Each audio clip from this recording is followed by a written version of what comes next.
With St. Patrick's Day celebrations coming up this weekend, what steps are being taken to keep safe from the coronavirus and what that will look like?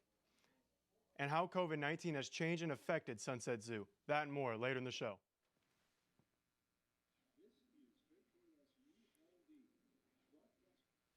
We're looking at another nice day here in Manhattan with a high of 62 degrees. But as we inch closer towards the weekend, we are expecting rain. I'll have all the details and more coming up on Channel 8 News. This is KKSU LD, broadcasting in high definition from Kansas State University, covering Manhattan, Riley County, and the Flint Hills. You're watching Channel 8 News. Good morning and welcome to Channel 8 News. I'm Nick Yuska. 2 weeks ago, RCPD was called to the scene of 3 separate shots fired incidents at house parties in the Manhattan area. Reporter Cameron Bradley sat down with RCPD Public Information Officer Aaron Wintermote to get more information on these incidents. So I'm joined by the Public Information Officer of RCPD, Aaron Wintermote. Thanks for being here. Thanks for having me, Cameron. So recently I've heard that there have been, some issues with shootings at house parties within the Manhattan area. Is there any information that you can give me on what's going on with these shootings? So we don't have a lot of information at this point. And I do want to clarify, we want to treat this as a shots fired incident. Shooting kind of indicates that somebody has been shot, and that was not the case in any of these incidents. We believe that, there was possibly some altercations between some individuals at some house parties, and a weapon was fired in the air to kind of break this up. We don't really have any further information at this point. We're still looking for suspects or individuals that might be involved in this. So is it just house parties that these are happening at? So we believe so. We believe all 3 of these incidents occurred at or around an active house party that was going on at the time of the shots fired. Is this like a reason for people to, start being on the lookout, protecting themselves with an issue like this happening? I think anybody at any time should be on the lookout for, weapons at any sort of function where alcohol is involved. Obviously, firearms and alcohol aren't a good combination, and things like this can happen. We don't have any reason to believe that the public is in any sort of danger right now. We believe that these were probably isolated incidents between, a couple of individuals. All right. Well, I think that's all from me. Thanks for joining us. Channel 8 News has not learned of any new shots fired incidents since the 3 across the weekend of February 20th.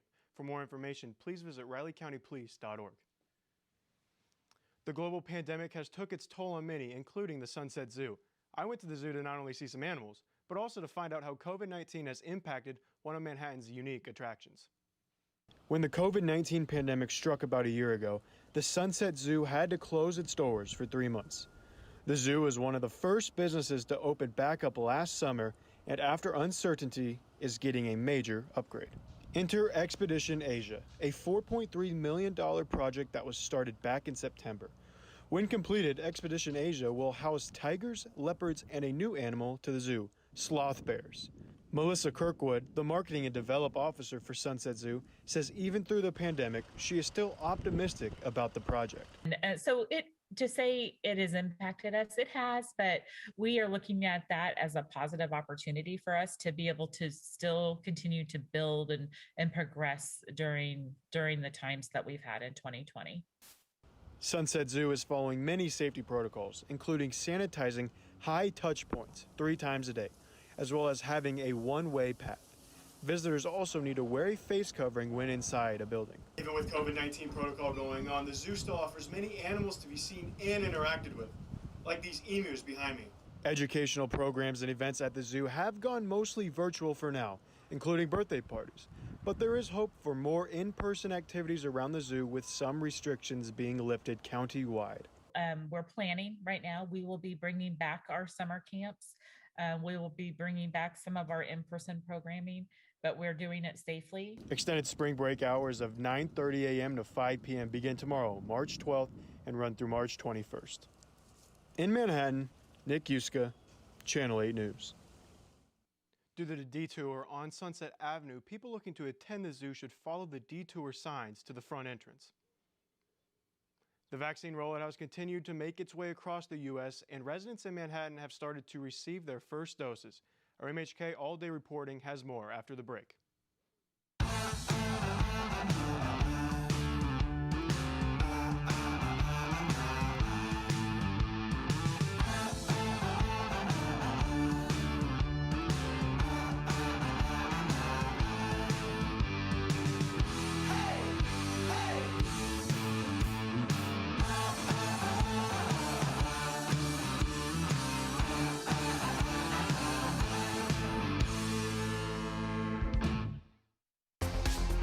Like a purple front has kind of moved into the stadium.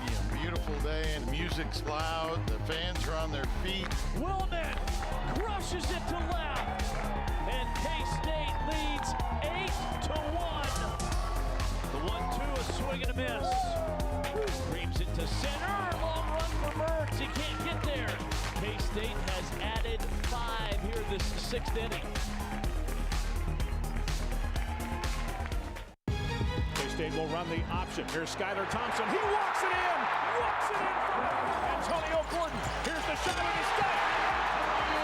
And it is Kansas State, courtesy of Brent Carlson. Side of the box, crossing, wide open, the shot. Thompson right away. That ball is gone. She gets the ball back, goes up strong, scores, and one.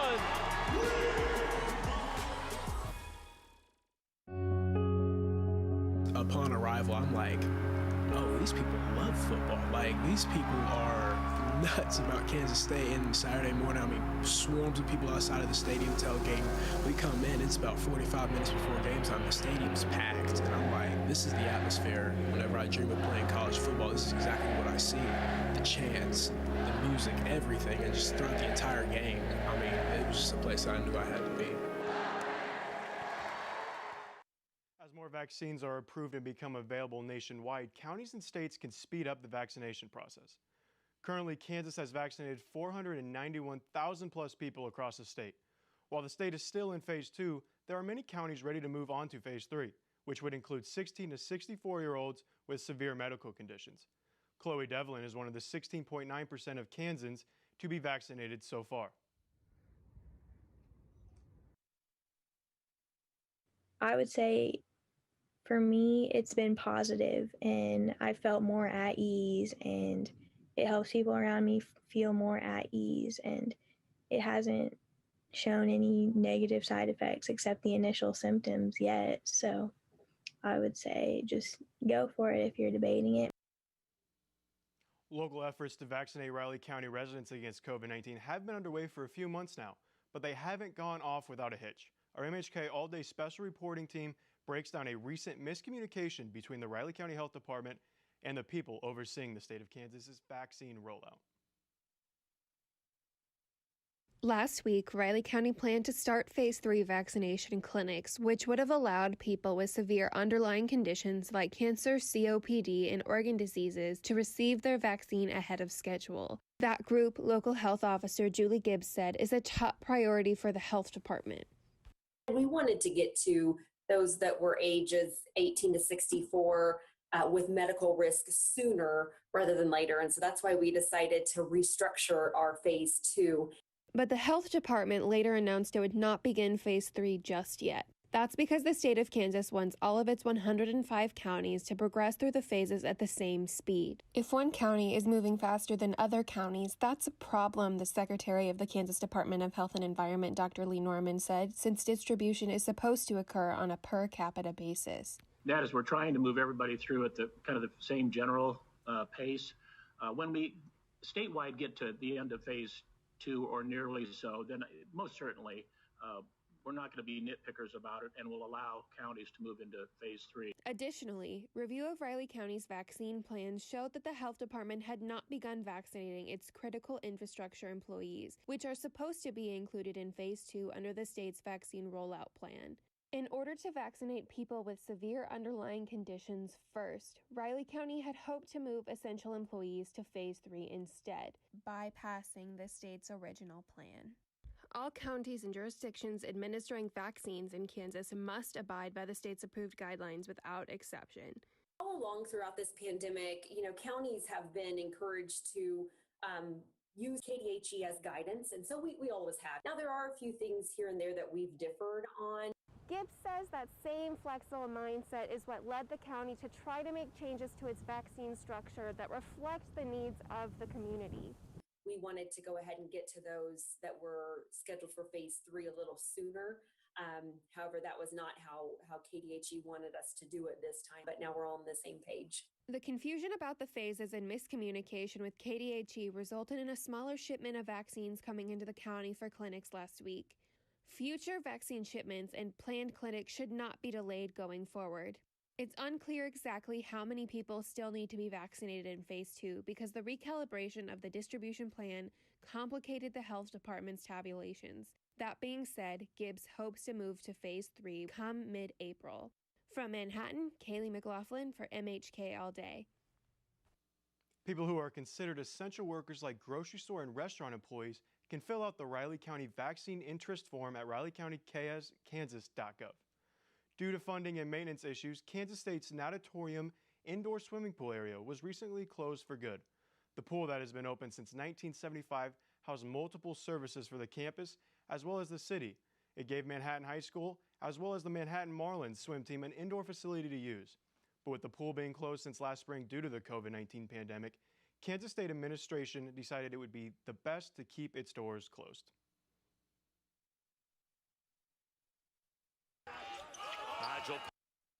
We were being successful in finding other ways to conserve on our utilities, but it was probably, with the pandemic and continued budget cuts at the university, we needed to look at other ways that we could save money.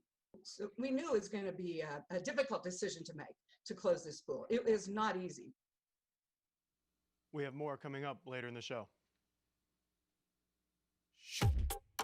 Kind of always really been interested in interior design since I was little. And it's an art, it's like a creative outlet, but there's also this problem-solving aspect to it as well. So it's just like a puzzle. And there's also not really a right or wrong answer to it. I love it though. The best part about design is you get so caught up in it and you just get your flow going. You just get kind of lost in it. Oh, I love it. Please direct your attention to the pride of Wildcat Land, the Kansas State University Marching Band. A great environment it is here at Bill Snyder Family Stadium. It's time for the Wabash Cannonball. This crowd, this is energetic. This is perfect. This atmosphere, it's just different. The one, the only, the pride of Wildcat Land, the Kansas State University Marching Band. What the radio station has done for me, it has allowed me to use my public speaking capabilities and provide it into a entertaining way. I would say the fact that most of the classes I've taken have not just been fluff, like they feel like they've actually prepared me for the world. If all things go well, working there might have gotten me a job.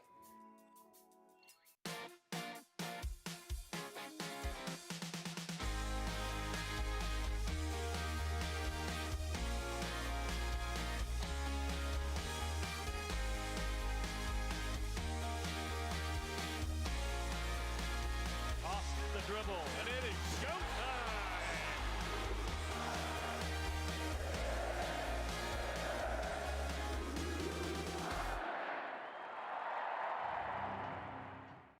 In honor of Women's History Month, Channel 8 reporter Bernie Harkins is looking into local celebrations of impactful women. One of Manhattan's founding mothers made an impact on our community as the first paid teacher in the city. Amanda Arnold came to Manhattan on the Harvard Steamboat from Cincinnati, Ohio. Amanda was one of few survivors of the month-long journey. At the time, she was just a teenager, but started her educational career as a student attending Bluemont Central College, where she found her love for teaching. Many people lack knowledge of who Amanda Arnold was. So I decided to put myself in her shoes just to find out who she was. Cheryl Collins, director of Riley County Historical Museum, is one of the few community members who knows about Arnold's history. A lot of children learned from Amanda Arnold. She was an interesting person and had lived that history, having come on the Hartford Steamboat, which of course was one of the founding groups for Manhattan. She really went back to the very, very beginning of our roots here. Arnold taught in several communities across the state, but was always rooted in Manhattan, where she became the first paid teacher in the city. Arnold taught for over 50 years, but passed away in 1923. 60 years later, the city decided to name a school in her honor. Today, we know that school as Amanda Arnold Elementary School. Cheryl Volz, librarian at Amanda Arnold Elementary School, educates her students about Arnold's legacy. This is one school in town where the name, people don't recognize it. You know, like Anthony Middle School is named after Susan B. Anthony.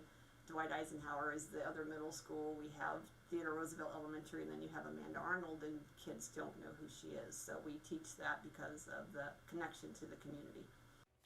Amanda Arnold touched many lives throughout her teaching career and left a devoted legacy to children and their education. In Manhattan, I'm Bernie Harkins, Channel 8 News. One thing interesting about this story was Amanda Arnold was actually paid in gold. Can you imagine? Stay tuned next week to learn about another local celebration of an impactful woman that's guaranteed to make you get out of your seats. With tornado season right around the corner, Jacob Hall is going to tell us what to do during a tornado and what to expect from Mother Nature this weekend. Jacob? In 2008, K-State was hit by a tornado that resulted in infrastructure damage as well as the loss of over 200 trees. I recently spoke with the Associate Director of Housing and Dining, Nick Lander, about tornado preparation for students in the residence halls as well as Jardine Apartments. Nick Lander is an Associate Director for Housing and Dining Services whose facilities have undergone several renovations over the years. Each time a building is renovated, it has to comply to safety measures, including for severe weather. Every time we renovate a building, we're doing some type of upgrade to life safety systems. Lander says that the residence hall buildings are constructed in a way that could make it safer if a tornado were to touch down. Well, the first thing, I think it's important for students to know is that the residence halls are all steel and concrete buildings. They're not wood framed buildings like many other buildings you would find. So they're definitely going to be safer than your average wood constructed building. In the Jardine community, with newer buildings that are constructed with wood, there are storm shelters for residents to use. When we built those newer buildings, the numbered buildings, we put in a number of storm shelters. K-State geology professor Dr. Arno Temi says he is not overly worried about tornadoes despite living in Tornado Alley. Worried is too strong of a word, I think. But they're on the radar, quite literally, actually, they're on the radar. It's something I keep track of for sure. Yeah. Additionally, Temi suggests an easy way for people to prepare for severe weather. Have a weather radio, have an alarm radio that they turn on when a message comes through for extreme weather events, not just tornadoes, but others too. For Lander, he maintained that there are addressable systems within some residence halls which allow staff to communicate with the entire building if there were to be an emergency. Up next, we have our national weather map. So as we start in the Northeast, it's going to be mid to high 60s, kind of the national trend throughout the country as we kind of get into the spring and summer warmer weather. So now down into our Southeast here, we have 75 degrees near Florida and Georgia. And now coming across the map here in Kansas, we have 62 degrees. So pretty windy here like it has been the last several days. But as we go down into Texas, we have that national high of the map in the low 80s. And as we get out into California, we have mid to high 50s.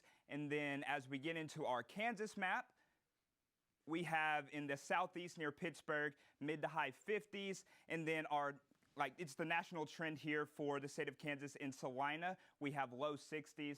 And then as we get out to the other side of Kansas here in the southwest, we have low 60 temperatures. And then as we get into our 24-hour forecast, it's going to be partly cloudy today. Pretty nice day, so definitely get outside and do all sorts of fun activities, because this weekend, starting tomorrow, we have all sorts of rain and cloudiness, and as you see, high of 39 degrees. And then as we get into our 5-day forecast, starting today, 62 degrees, and then Friday, Saturday, and Sunday, we have 51, 55, and 56. And so that will be it for today. Back to you, Nick. Thanks, Jacob. Up next, how a K-State track star is preparing for nationals, plus a look into the Big 12 basketball tournament. Kansas State's athletic program does not like to postpone until tomorrow what can be accomplished today. It's going to be tied into Bramlage with some upgrades to Bramlage in terms of the Legends Room. Is now going to be 7 times bigger than it currently is, with new entrances on the east and west side. So that facility, the South End Zone project, is going to touch both Bramlage in a very positive way, and obviously finish off the stadium look and feel.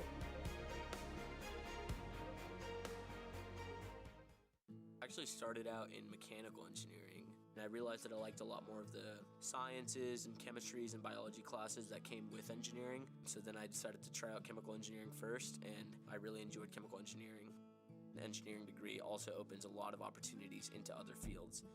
Hoping to go to law school after I graduate to study patent law. It's a really good opportunity to take what you had learned with your engineering degree and apply it more so in a law or government-based application. He'll take it down on Jacobson. Off to McGurl. Layup. Yes!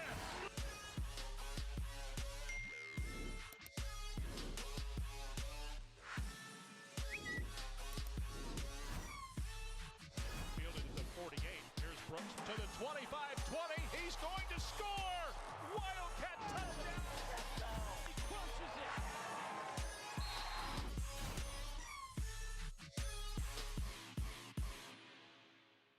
K-State, I think, has made me comfortable taking a leadership position.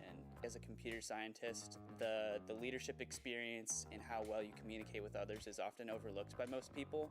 I'm a section leader in the K-State marching band, so it definitely made pursuing, those leadership opportunities more easily. If you demonstrate proficiency in those skills, then that really sets you apart, and I think that really has to go into why I ultimately got the internship.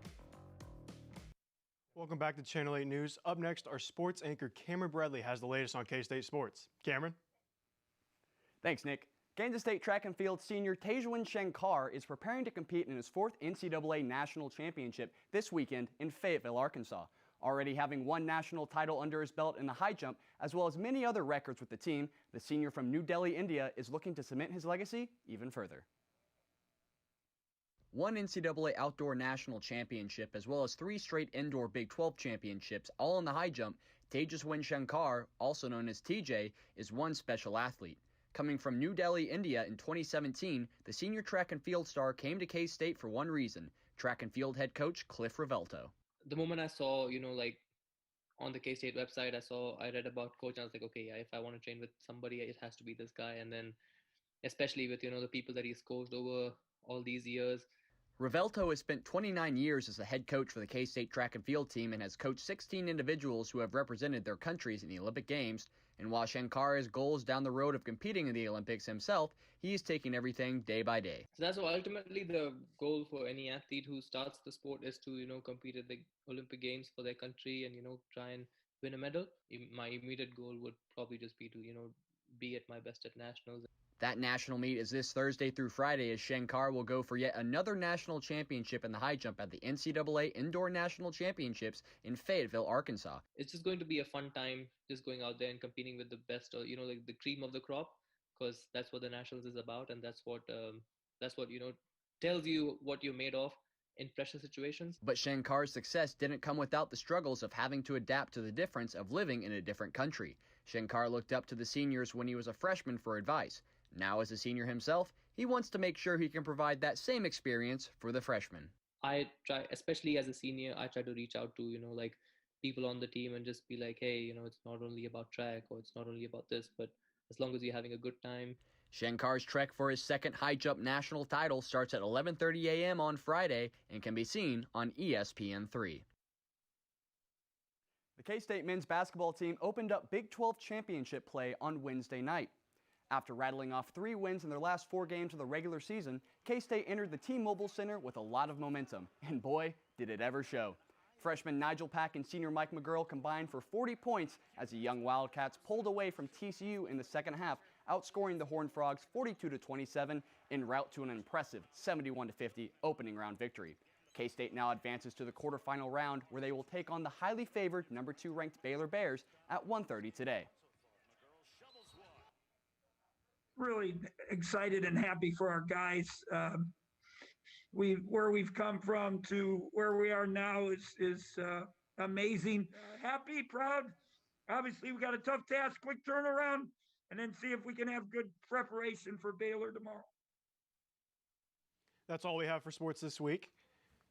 What can you expect in this weekend's weather, as St. Patrick's Day celebrations will be happening this coming weekend? We'll learn more about that and more after the break.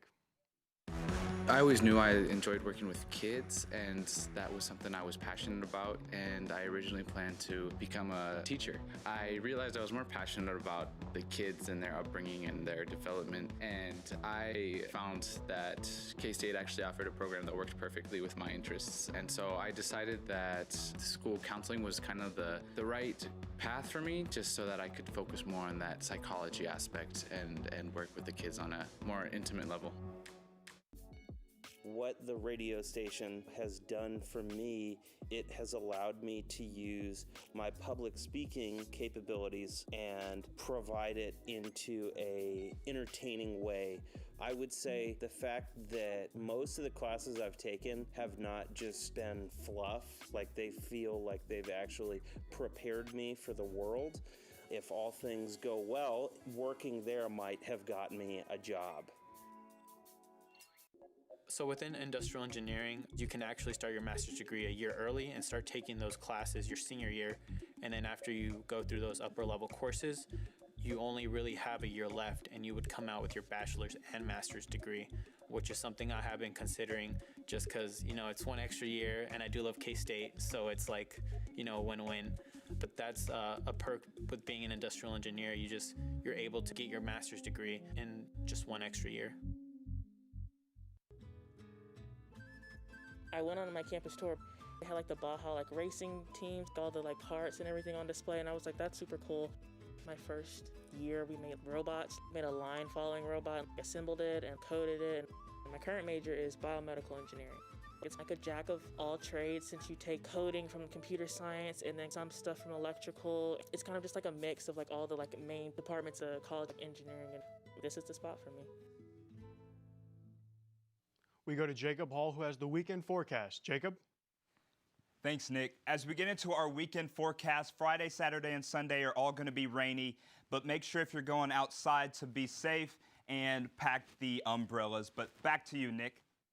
Well, this wraps up this week's show. We appreciate you tuning in, and we hope to see you again next week. Take care of yourselves. Take care of each other. Peace and love, Manhattan.